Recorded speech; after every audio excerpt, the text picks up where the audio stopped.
बच्चों, हमारा आज का विषय है कारक। आप सब संज्ञा और सर्वनाम के बारे में तो जानते ही हैं और क्रिया के बारे में भी जानते हैं।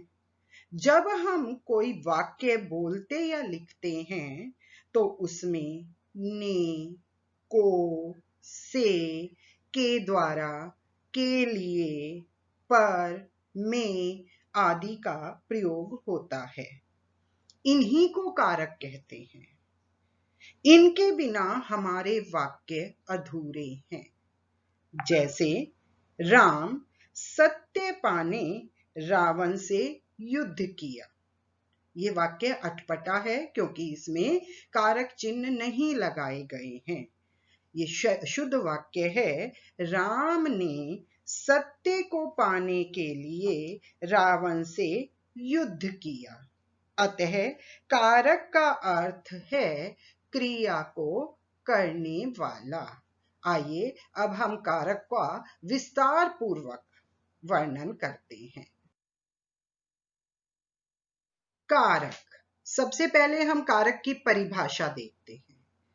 संज्ञा या सर्वनाम का क्रिया के साथ संबंध निर्धारित करने वाले तत्व को कारक कहते हैं तथा संबंध स्थापित करने वाले शब्द या शब्दांश कारक चिन्ह या परसर्ग कहलाते हैं। कारक को प्रकट करने के लिए ही हम कारक चिन्हों का प्रयोग करते हैं और इन्हीं को परसर्ग कहा जाता है। हिंदी में कारक और उनके चिन्ह 8 माने गए हैं। कारक के 8 भेद माने गए हैं। कर्ता, कर्म, करण, संप्रदान, अपादान, संबंध, अधिकरण और संबोधन। अब देखिए, हम इन सब के कारक चिन्ह देखते हैं। कर्ता ने, कर्म को, करण से, संप्रदान को या के लिए, अपादान से, यहां पर अपादान से जुदाई, तुलना, डर आदि के लिए आएगा। संबंध का, के, की या रा, रे, री। अधिकरण में, पर। संबोधन हे, अरे, ओ आदि। अब हम कारक के प्रत्येक भेद का विस्तार पूर्वक वर्णन करेंगे। कारक का पहला भेद, कर्ता कारक। वाक्य में जिस शब्द के द्वारा काम करने वाले का बोध हो उसे कर्ता कारक कहते हैं। कर्ता अर्थात काम करने वाला। यहां पर कर्ता हमेशा संज्ञा या सर्वनाम होती है। जैसे मोहन ने खाना खाया। इस वाक्य में खाने का काम कौन कर रहा है? मोहन। इसलिए इस वाक्य में कर्ता है मोहन। इस वाक्य में कर्ता का प्रयोग 2 रूपों में हुआ है। पहला वह जिसने ने विभक्ति नहीं लगाई, अर्थात क्रिया में लिंग, वचन और पुरुष कर्ता के अनुसार होते हैं। जैसे मोहन खाना खाता है।